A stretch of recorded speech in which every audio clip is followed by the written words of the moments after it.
Corona पर PM Modi की meeting, Congress और अकाली दल का शामिल होने से इनकार, टीएमसी मौजूद। राज्यसभा में स्वास्थ्य मंत्रालय का बयान, कोरोना काल के दौरान देश में ऑक्सीजन की कमी से नहीं गई एक भी मरीज की मौत। पेगासस खुलासे को लेकर केंद्र सरकार पर कांग्रेस हमलावर, कपिल सिब्बल बोले ये है राष्ट्रीय सुरक्षा के साथ खिलवाड़। उत्तर प्रदेश और उत्तराखंड के बाद अब दिल्ली में भी कांवड़ यात्रा पर लगी रोक, कोरोना की वजह से लिया गया फैसला। राज्यसभा में शिवसेना नेता संजय राउत ने सरकार से किया सवाल, बोले सरकार क्यों छुपा रही कोरोना का डेटा।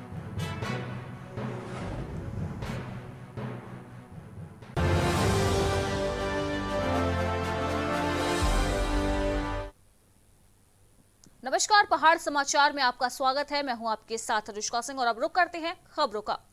कांग्रेस कार्यकर्ताओं ने बढ़ती महंगाई और बेरोजगारी के खिलाफ जमकर धरना प्रदर्शन किया। धरना प्रदर्शन में महिला कांग्रेस की प्रदेश प्रभारी राष्ट्रीय सचिव परविंदर कौर और महिला कांग्रेस की प्रदेश अध्यक्ष सरिता आर्या मौजूद रही।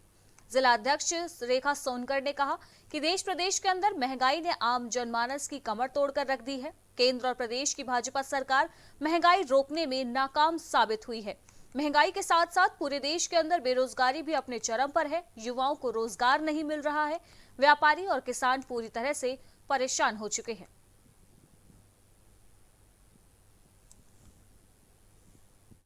हम लोग यहाँ पे प्रयास कर रहे हैं। आज व्यापारी परेशान है, किसान परेशान है। किसान अपनी खेती नहीं कर पा रहे हैं। जिस तरह से डीजल महंगा हो गया है, सारे किसान परेशान हैं। तो हम सारे लोग अपने किसानों के पक्ष में, व्यापारियों के पक्ष में, जनता के पक्ष में और युवाओं के पक्ष में आज यहाँ पे।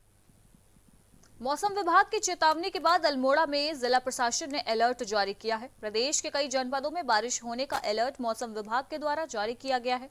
जिला आपदा अधिकारी राकेश जोशी ने बताया कि जनपद की कई तहसीलों में बारिश हो रही है, जिसको लेकर उनके द्वारा जनपद में पूरी तैयारी की गई है और हर तहसील में जेसीबी मशीनें तैनात कर दी गई हैं। इसके साथ ही टीमों को अलर्ट भी किया जा रहा है। वर्तमान में जनपद के लगभग सभी तहसीलों में हल्की वर्षा हो रही है और जैसा मौसम विभाग द्वारा पूर्व में ही अलर्ट जारी किया गया था, उसके अकॉर्डिंग जनपद में समस्त स्थानों पर जेसीबी मशीनों को तैनात रहने को बोल दिया गया है। 63 जेसीबी मशीनें जनपद के विभिन्न स्थानों पर लगाई गई हैं, जो कि किसी भी संभावित आपदा के दृष्टिगत एवं सड़क मार्ग अवरुद्ध होने के दृष्टिगत तुरंत कार्रवाई। अल्मोड़ा नगर में पिछले एक सप्ताह से जल संस्थान की घोर लापरवाही से लोगों को घर के अंदर गंदे पानी की समस्या का सामना करना पड़ रहा है, जिससे लोगों में आक्रोश की स्थिति बनी हुई है। कांग्रेस के नगर अध्यक्ष पूरन रौतेला ने बताया कि पिछले एक हफ्ते से लोगों के घरों में गंदा पानी आ रहा है। उन्होंने कहा कि कोसी नदी में नगर को स्वच्छ जल मिल सके, इसके लिए करोड़ों की लागत से बैराज बनाया गया है, लेकिन इसके बावजूद भी लोगों को जल संस्थान गंदा पानी सप्लाई कर रहा है।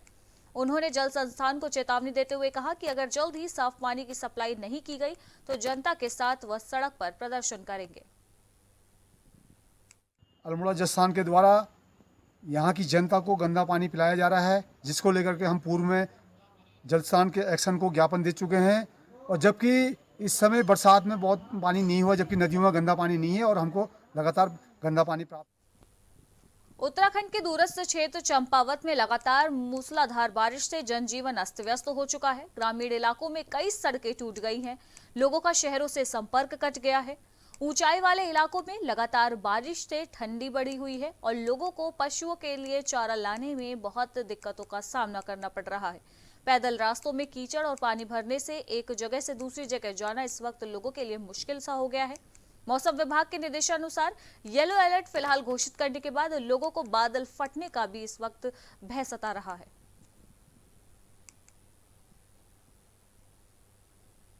एडेनिक action film and music world private limited द्वारा बनाई जा रही हिंदी फीचर फिल्म गुनगुनाती राहों में की शूटिंग की शुरुआत भाजपा प्रदेश अध्यक्ष मदन ने मुहूर्त के साथ की। इस दौरान फिल्म निर्माता आदित्य राजेश कुमार शर्मा, निर्देशक विकास फडनीस सहित फिल्म की पूरी कास्ट मौके पर मौजूद रही। भाजपा प्रदेश अध्यक्ष मदन कौशिक ने कहा कि खूबसूरती के लिए उत्तराखंड की वादियां फिल्म निर्माण के लिए बेहद उपयुक्त है। प्रदेश सरकार फिल्म निर्माण को बढ़ावा देने के लिए कई अहम कदम भी बढ़ा रही है।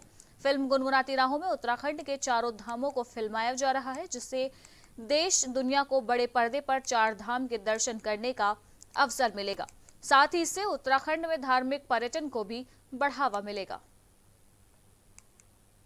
मेरी फिल्म एक यंग जनरेशन की चारधाम यात्रा पे डिपेंड है, जो अपने भाई बहनों के साथ निकले अपने प्यार को ढूंढने के लिए।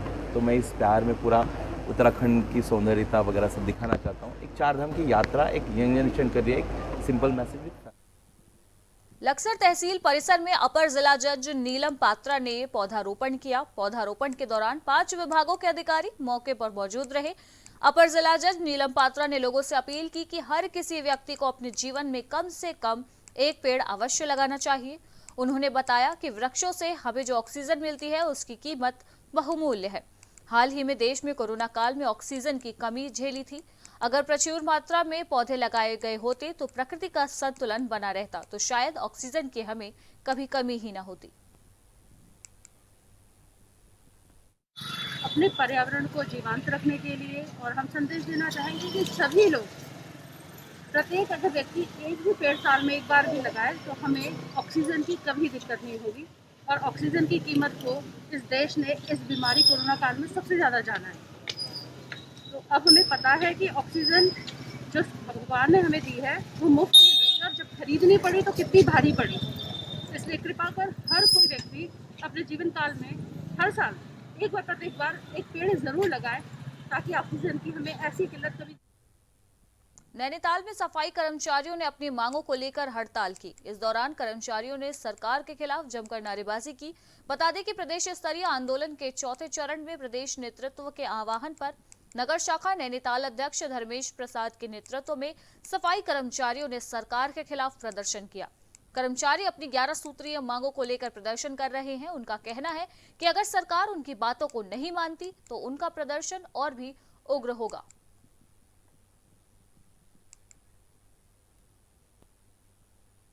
पहाड़ों पर लगातार हो रही बारिश के चलते लोगों के सामने कई तरीके की समस्याएं खड़ी हो गई हैं।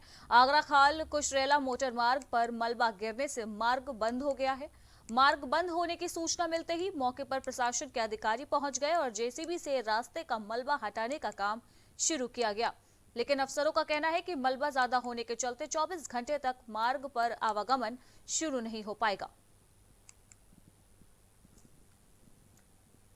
आगरा खाल कुशरेला मोटर मार्ग में यहाँ पर करीबन 7-8 गांव पड़ते हैं, जिनका कि जो है 3-4 दिन से आवागमन रुका हुआ है और यहाँ पर लगातार ये टूट रहा है। PWD की जेसीबी भी यहाँ पर खड़ी है, लेकिन जो है ऊपर से टूटने के कारण जो है वो काम नहीं कर पा रहे हैं। लेकिन अभी PWD के यही से बात हुई तो उन्होंने कहा कि हम कोशिश करते हैं कि शाम तक जो है यहाँ पर रोड खोल। चिकित्सा स्वास्थ्य एवं शिक्षा मंत्री डॉक्टर धन सिंह रावत ने आज जिला चिकित्सालय पौड़ी का औचक निरीक्षण किया। इस दौरान उन्होंने आईसीयू वार्ड, हड्डी रोग ओपीडी, आपातकालीन कक्ष, महिला सर्जिकल वार्ड का निरीक्षण कर अस्पताल में भर्ती मरीजों से उनके स्वास्थ्य के हालचाल को जाना। उन्होंने मीडिया से रूबरू होते हुए कहा कि मरीजों और जनता को किसी भी प्रकार की अगर समस्या होती है तो उसका समाधान करना सरकार का काम है। उन्होंने कहा कि 15 दिन के अंदर अस्पताल में नई सीटी स्कैन मशीन लाने के लिए भी निर्देशित किया जा चुका है।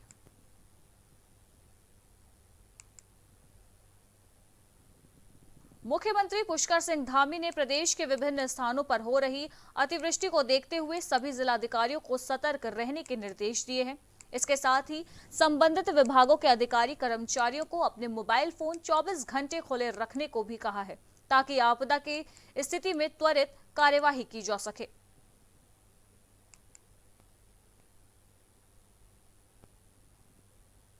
प्रदेश के चिकित्सा स्वास्थ्य एवं शिक्षा मंत्री डॉक्टर धन सिंह रावत अपने पौड़ी भ्रमण के तीसरे दिन विकासखंड थलीसैंण के कई इलाकों का जायजा करने पहुंचे। भारी बारिश के बावजूद भी ग्रामीणों द्वारा उनका जोरदार स्वागत किया गया। इस दौरान मंत्री डॉक्टर रावत ने धदड़खेत कुल्याड़ी मोटर मार्ग का शिलान्यास किया, जबकि पैकरोली को सड़क की सौगात दी। इस दौरान बीजेपी जिला अध्यक्ष संपत सिंह रावत, अध्यक्ष राज्य सहकारी संत मातवर सिंह रावत समेत कई लोग वहां मौजूद रहे। देखिए, हमारे राज्य का ये एकमात्र प्रोफेशनल कॉलेज है जिसमें कि इंजीनियरिंग से लेके बीएससी ऑनर्स से लेके हर प्रकार की पढ़ाई की जाएगी और जो पढ़ाई आईआईटी दिल्ली, आईआईटी मुंबई में होती है वो यहाँ पैठानी में की जाएगी जी। और लगभग 27 करोड़ रुपए की लागत से कॉलेज बन रहा है और हमें चाहते हैं कि इसी सत्र में यहाँ ये कॉलेज शुरू हो जाए। मैंने कार्यदायी संस्था को भी, विभाग को भी निर्देश दिए हैं कि नवंबर तक ये कॉलेज बनकर तैयार करना है और मुझे आशा और विश्वास है कि नवंबर तक ये कॉलेज। पौड़ी में डीएम डॉक्टर विजय कुमार जोगदंडे की अध्यक्षता में कूड़ा निगरानी और जिला स्तरीय सलाहकार समिति की बैठक संपन्न हुई। उन्होंने पावर प्रोजेक्शन के माध्यम से कूड़ा प्रबंधन और निस्तारण के बारे में जानकारी ली। ब्लॉक स्तर से लेकर ग्रामीण स्तर तक ठोस अपशिष्ट प्रबंधन को लेकर विस्तृत चर्चा की गई। साथ ही कूड़ा प्रबंधन एवं निस्तारण के मॉडल के रूप में विकसित करने को लेकर डीएम ने जनप्रतिनिधियों से सुझाव भी लिए। उन्होंने ब्लॉक स्तर पर सभी कार्यों का उल्लेख करते हुए डीपीआर बनाकर प्रस्तुत करने को भी कहा है।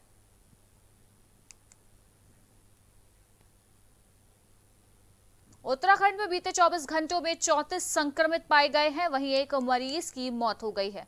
आपको बता दें कि जबकि 47 मरीजों को ठीक होने के बाद घर भेज दिया गया है।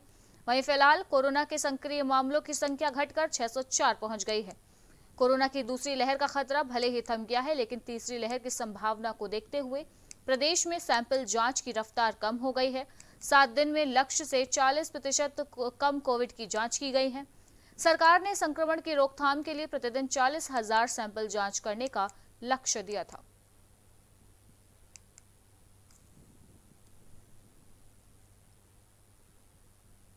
रुड़की के सिविल अस्पताल की बड़ी लापरवाही सामने आई है, जहां एक गरीब तबके के व्यक्ति ने जब अपनी पत्नी को लेकर वह डिलीवरी के लिए अस्पताल पहुंचा तो उसे वहां से भगा दिया गया, जिसके बाद उसकी पत्नी रोड पर ही बच्चे को जन्म दे देती है। ये सारा मामला वहां मौजूद मीडिया कर्मी देखते हैं तो वो खुद इस मुद्दे को लेकर स्वास्थ्य महानिदेशक के पास पहुंचते हैं और सारी जानकारी देते हैं। वहीं स्वास्थ्य विभाग द्वारा उलट उन मीडिया कर्मियों पर ही गलत आरोप लगाए जाते हैं जिन्होंने इस पूरे मामले की शिकायत की थी। बच्चा कल एक मानसिक संस्था है उनके द्वारा करीबन 12:30-1 बजे लाकर लाया गया था। दिन में बच्चे की हालत बहुत अच्छी नहीं थी तो इसको भर्ती करके उपचार NBSU के अंदर चालू कर दिया गया था। तो उसकी मदर को भी हमने एग्जामिन करा लिया था, लेकिन उसको कोई ऐसी प्रॉब्लम नहीं थी। लेकिन हमने कहा कि माँ को भर्ती कर देते हैं तो बेड मिल जाएगा, ऊपर से यहाँ पर उसकी बच्चे की केयर भी प्रॉपर हो जाएगी। दिन भर ठीक ठाक चलता रहा। शाम के टाइम मेरे पास करीबन 9 बजे के आसपास स्टाफ का फ़ोन आया कि काफ़ी हंगामा कर रहे हैं उनके हस्बैंड जो आए हैं, और इसके बाद एक के बाद वो हंगामा चलता रहा। करीबन 10-10:30 बजे फिर मुझे खुद आके आना पड़ा और वो बच्चे की कहते कि मैं तो बच्चे को लेकर जाऊँगा और हम यहाँ नहीं इलाज कराना चाहते। चमोली के जोशीमठ विकास खंड में देवग्राम में 2013 में आई भीषण आपदा के समय कल्प गंगा का पानी बढ़ जाने से पूरी जमीन धंस गई थी, जिसके बाद ग्रामीणों के मकानों में दरारें पड़ गई थी। ग्रामीणों ने कई बार शासन प्रशासन और जनप्रतिनिधियों को इस मामले से अवगत कराया, लेकिन उनकी समस्याओं का किसी ने भी ध्यान नहीं दिया। ग्रामीणों का कहना है कि उनके मकानों पर बड़ी बड़ी दरारें पड़ चुकी हैं और जब भी बरसात का समय होता है तो उनके मन में फिर से वही 2013 की आपदा की यादें ताजा हो जाती हैं।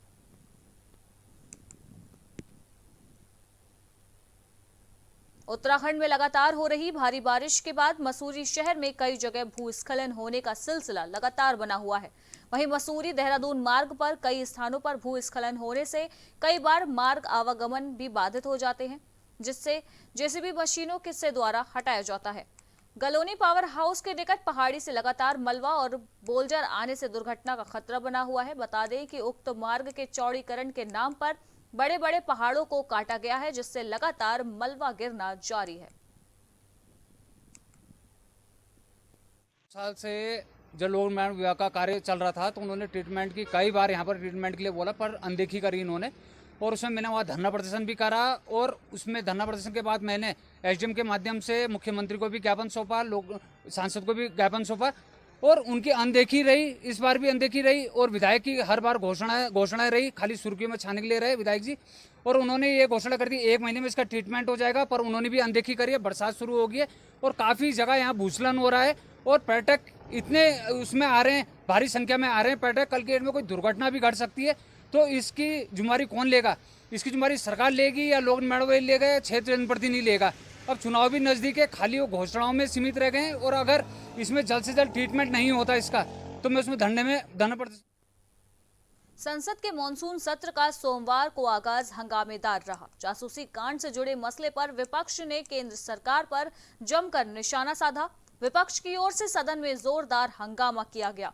लोकसभा हो या फिर राज्यसभा, दोनों ही सदनों में प्रधानमंत्री नरेंद्र मोदी को बोलने नहीं दिया गया। प्रधानमंत्री नरेंद्र मोदी को दोनों ही सदनों में अपने नए मंत्रियों का परिचय करवाना था, लेकिन विपक्ष के हंगामे के कारण वह बात पूरी नहीं कर सके। ऐसे में पीएम मोदी ने अपनी कुछ बातें कहकर नए मंत्रियों का परिचय सदन में रखा। तो चलिए देखते हैं हमारी यह खास रिपोर्ट।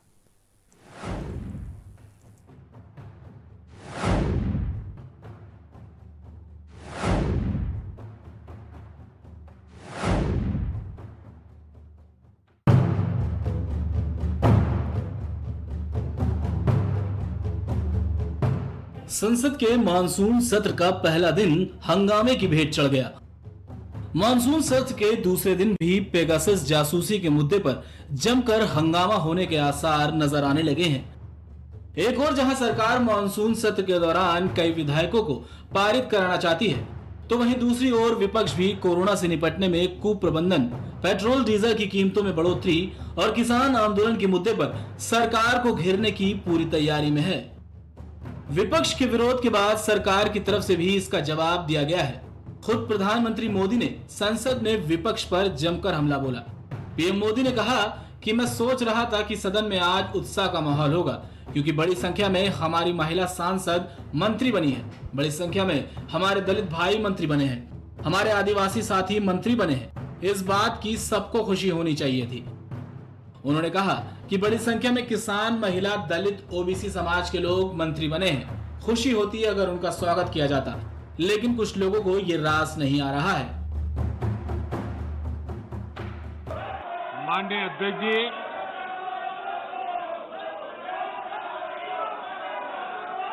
मैं सोच रहा था कि आज सदन में एक उत्साह का वातावरण होगा, क्योंकि बहुत बड़ी मात्रा में हमारी महिला सांसद मंत्री बनी है। आज मुझे खुशी होती कि बहुत बड़ी मात्रा में हमारे दलित भाई मंत्री बने हैं। खुशी होती आज हमारे आदिवासी शेड्यूल ट्राइब के सारे साथी बहुत बड़ी मात्रा में मंत्री बने हैं। सबको खुशी होती। माननीय अध्यक्ष जी, इस बार सदन में हमारे साथी सांसद जो किसान परिवार से हैं, ग्रामीण परिवेश के हैं, सामाजिक आर्थिक रूप से पिछड़े वर्ग से हैं, ओबीसी समाज से है, बहुत बड़ी मात्रा में उनको मंत्री परिषद में मौका मिला। उनका परिचय करने का आनंद होता। हर बेंच पर से बेंच को थपथपा करके उनका गौरव किया गया होता, लेकिन शायद देश के दलित मंत्री बने, देश की महिला मंत्री बने, देश के ओबीसी मंत्री बने, देश के किसानों के बेटे मंत्री बने। ये बात कुछ लोगों को राज नहीं आती है और इसलिए उनका परिचय तक नहीं होने देते हैं।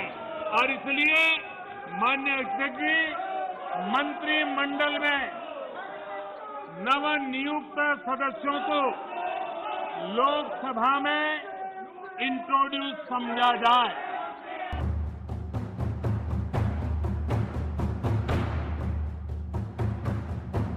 सोमवार को जब सदन में हंगामा हुआ था, तब पेगासस फोन हैकिंग मामले में कुछ ही बातें सामने आई थी, लेकिन बीती शाम को इसमें नए खुलासे हुए हैं। रिपोर्ट के मुताबिक कांग्रेस सांसद राहुल गांधी, चुनावी रणनीतिकार प्रशांत किशोर समेत अन्य कुछ लोगों का फोन हैक किया गया था।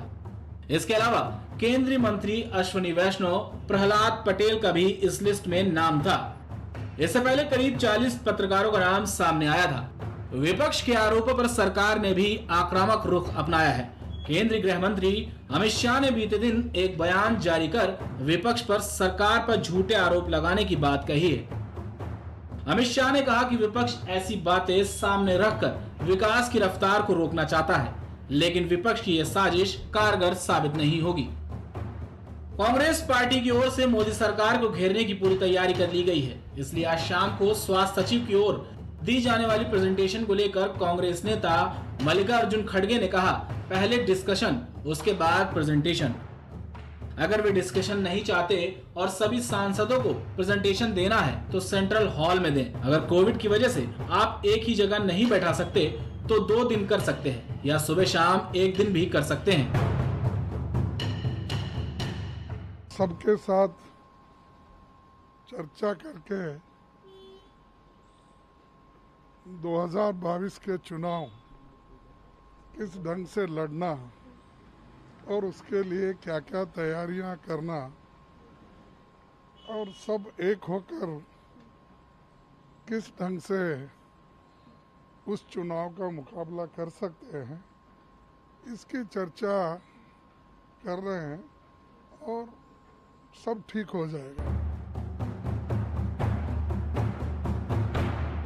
बता दें कि मानसून सत्र के दूसरे दिन भाजपा संसदीय दल की बैठक हुई, जिसमें प्रधानमंत्री नरेंद्र मोदी समेत सभी मंत्री और सांसद मौजूद रहे।